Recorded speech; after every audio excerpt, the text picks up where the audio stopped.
취준생브리핑 경력배러 전문가 신현종입니다.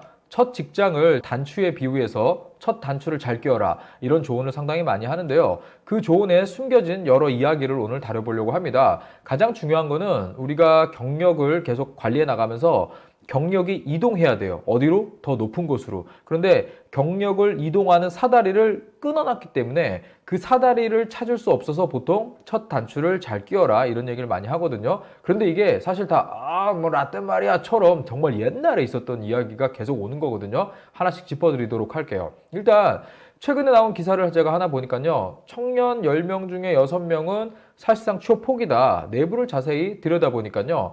적극적으로 하고 있는 사람이 한 24% 정도 되고요. 나머지 의례적으로 하고 있다 또는 쉬고 있다를 합쳐서 한 61.1%가 구직 활동을 포기하고 있다, 이렇게 이야기를 하고 있는데요.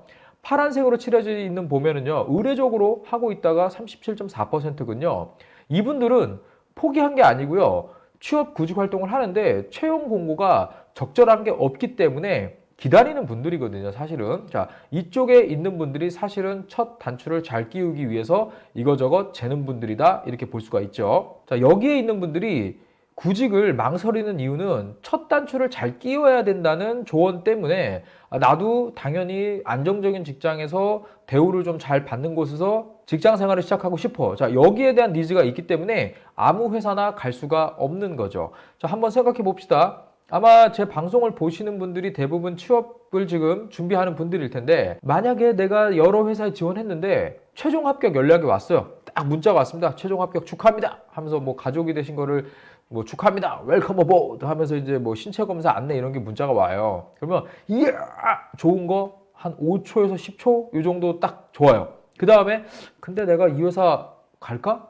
이런 고민을 정말 심각하게 하거든요. 왜? 거기가 이제 딱 첫 단추가 되는 거예요. 여기 들어가면은 이제 이 회사에서 계속 일을 해야겠구나. 자, 그런데 이 부분에 대해서 내가 생각하는 것과 사회는 사실 좀 거리가 있거든요. 그러다 보면 자꾸 조기 퇴사하게 되고 더 높은 회사를 원하게 되고 계속 취준 생활이 길어지는 이런 악순환이 발생하는 겁니다. 그런데 처음에 차이가 나면 나중에 그 벌어진 거를 극복할 수가 없는 사회적 구조 때문에 일단 처음에 잘 들어가라는 이런 조언을 많이 해주는데요. 과거에는 회사에서 일을 하면서 다른 회사로 이직을 한다? 옮겨간다? 이거는 말도 안 되는 일이 있었어요. 한 20년 전? 네, 한 25년 전? 그런데 성과주의가 들어오고 사람들을 돈으로, 연봉으로 평가를 막 그렇게 하고 정규직, 비정규직 이렇게 나눠지게 되면서 이러한 차이가 나중에 회복할 수 없는 차이가 되지는 않게 됐어요. 왜? 경력 이직이라는 시장도 활발해졌고요. 기업들도 경력직을 선호하는 현상이 확실하게 두드러졌거든요. 그렇기 때문에 경력을 쌓아서 다른 회사로 옮기는 게 더 이상 뭐 눈총을 받거나 나쁜 행동이 아니기 때문에 첫 단추를 잘 끼려고 기다리다가 첫 단추가 떨어져서 없어지거나 아예 낄 구멍이 없어질 수도 있어요. 그래서 직업을 이동하는 사다리가 작동하지 않던 시절에 있던 조언이고요. 사실 이 사다리가 지금도 개인의 노력이 없이는 작동하지 않습니다. 과거에도요, 졸업장이 실업증명서다 이렇게 비꼬던 시절이 있었어요. 당연히 있었습니다. 그런데 지금 저 신문 기사 제가 찾아본 99년에는요, 비정규직으로 입사를 해서 어느 정도 일을 하다가 기회가 되면 정규직으로 전환이 되거나 하는 이런 기회들도 있었고요.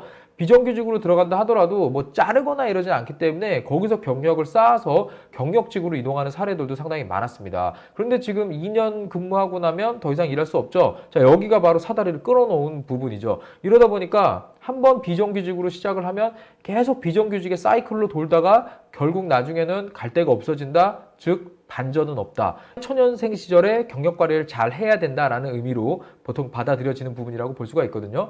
그런데 대기업 쏠림 현상이란 게 정규직에만 있는 건 아니에요. 최근에 좀 임금을 제가 좀 보니까요. 대기업의 비정규직이요, 이미 중견기업의 정규직보다 더 연봉이 높은 사례들이 많이 속출하고 있습니다. 궁금하시면요, 지금 은행 사이트 같은 데 들어가셔가지고요, 2년 비정규직 사무보조나 서무직 뽑는 거 있거든요. 이쪽에 한번 보세요. 연봉이 3천 초반입니다. 자, 그래서 이미 이게 추월한 지 오래됐기 때문에 무조건 비정규직이 나쁘다라고도 말을 할 수는 없어요. 여기에서 경력이란 걸 좀 길게 봤을 때요, 내가 돈으로 이거를 기준으로 삼는다? 이거는 좋은 방법은 아닙니다. 왜냐면 지금 받는 돈이요, 이런 게 있습니다. 나중에 진급을 해가지고 어느 정도 내가 경력을 쌓아서 내 능력을 인정받아서 받게 되는 돈의 액수가 지금 조금 초봉이 차이 나고 덜 받는다고 해서요, 나중에 그렇게 큰 차이가 나진 않아요. 왜냐면 이미 그때 내가 어느 정도 노력을 해서 나의 경력 입지를 딱 다져놓았다고 하면은요, 20대 때 사회초년생 때 다른 사람보다 못 받았던 돈을 그때 거의 다 벌 수 있습니다. 그렇기 때문에 그 부분이 그렇게 크게 부각되지는 않는 거죠. 그래서 지금 직장을 고를 때 돈을 기준으로 간다? 이거보다는 오케이, 돈을 지금 더 주는데 2년밖에 못해. 그럼 2년 뒤에 다음 경력으로 어떻게 이동을 해야 되지? 보통 경력직으로 이직하려면 이 정도 준비해야 된다고 하던데, 자, 이런 개념으로 접근을 하시는 게 맞는 거거든요. 그래서 무조건 비정규직이 나쁘다, 뭐 돈이 적더라도 작은데 정규직으로 하는 게 낫다, 이렇게 이야기 드리진 않는 거예요. 신입사원으로 선발을 할 때는 어떻습니까? 상당히 많은 까다로운 기준과 잣대를 놓고 보죠. 그리고 그만두지 않을, 조기 퇴사하지 않을 사람을 찾기 위해서 상당히 많은 노력을 하거든요. 그러다 보니까 여러 가지 스펙을 요구할 수밖에 없는 거죠. 그런데 경력사원은요, 나중에 한번 쭉 보세요. 경력사원은 그렇게 많은 스펙을 요구하지 않아요. 기존에 다니고 있는 회사에서 어느 정도의 너가 성과를 이루었느냐, 또는 그 사람이 가진 평판이 어떻느냐. 자, 이 두 가지만 놓고 사실 선발한다고 봐도 무방하거든요. 그래서 신입사원으로 입사하는 것보다요, 경력사원으로 입사하는 게 내가 기업에서 다닌 경력이 있고 성과가 있고 이거를 글로 잘 써가지고 말할 때 어느 정도 상대방을 설득시킬 수 있다. 아, 이 정도면요 충분히 경력 이직하는데 아무 문제는 없습니다. 물론 3년에서 5년 정도 버티는 게 쉬운 일은 아니에요, 한 직장에서. 왜냐면 경력사원으로 이직한다는, 바로 36개월 이상 그만두지 않고 쭉 일해본 경험이 있느냐, 경력이 되느냐, 여기에 기준을 두고 경력 이직이 가능해지거든요. 그래서 3년에서 5년을 내가 한 직무 또는 한 회사에서 계속 일을 해왔다라는 거를 증명하기가 사실 어렵죠. 지금 헤드헌팅 하시는 분들 제가 주변에서 여쭤보면은요, 20대의 최고 스펙은 한 직장에서 오래 일한 거야 라고 말씀하실 정도로 좀 이렇게 이직이 좀 잦은 이런 특성이 있거든요.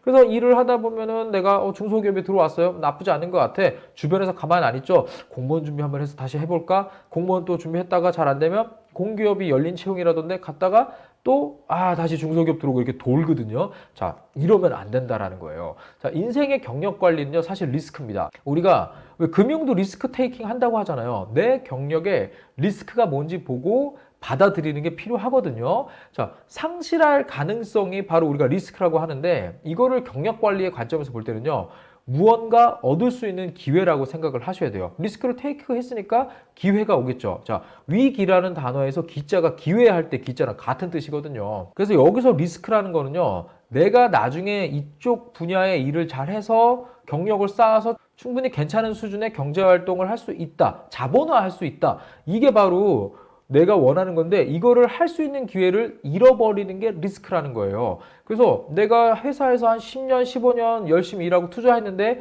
그만큼의 자본화 시키지 못했다? 여기서 말하는 자본은요, 그냥 돈을 얘기하는 건 아니에요. 내가 가진 재능이나 내가 이쪽 분야의 직무 전문성을 가진 것까지도 다 자본화에 해당되는 부분입니다. 자, 이거를 내가 판단해 가는 과정, 이 리스크를 테이크하면서 앞으로 미래의 부를 위해서 하나씩 하나씩 나한테 경험치로서 쌓아줄 수 있는 것들, 자, 이거를 받아들이는 게 바로 인생의 경력 관리다, 이렇게 얘기를 좀 드리고 싶습니다. 자, 그래서 직장의 관리가 아니에요. 이제는 직장을 관리한다는 개념에서 조금 벗어나셔가지고요, 나의 역량 관리가 중요합니다. 즉, 고용 주체는 바뀔 수 있어요. 뭐 내가 A기업에서 일하다 B기업 갈 수 있죠. 하지만 하는 일은 딱 그 일인 거예요. 그러니까 어떠한 고용 주체가 바뀌어도 내가 하는 일은 내가 이 분야의 전문성이 있고 오랫동안 일을 했기 때문에 이걸로 나는 경제 활동을 할 수 있고, 이 분야에 대해서는 누가 나를 고용을 하던 또는 내가 고용되지 않은 상태에서도 충분히 경제 활동을 통해서 돈을 만들어낼 수 있는, 자, 이 정도 능력을 쌓아두면은요, 어디서 일하든요, 결국은 그 사람이 그 분야의 전문가가 되는 겁니다. 자, 이 부분 생각을 좀 해주셔가지고요, 경력 관리 생각을 하시면서 첫 단추를 잘 끼워라, 그 부분에 대한 내용도 한 번 더 생각을 해보세요. 첫 단추 잘 끼울 수도 있지만 바깥 낄 수도 있고, 없어지기 전에 빨리 끼우자, 이런 제가 메시지를 전달 드리고 싶습니다. 네, 제가 준비해온 컨텐츠 여기까지고요. 계속해서 좋은 컨텐츠로 여러분들 만나 뵙도록 하겠습니다. 경력변화 전문가 신현종이었습니다.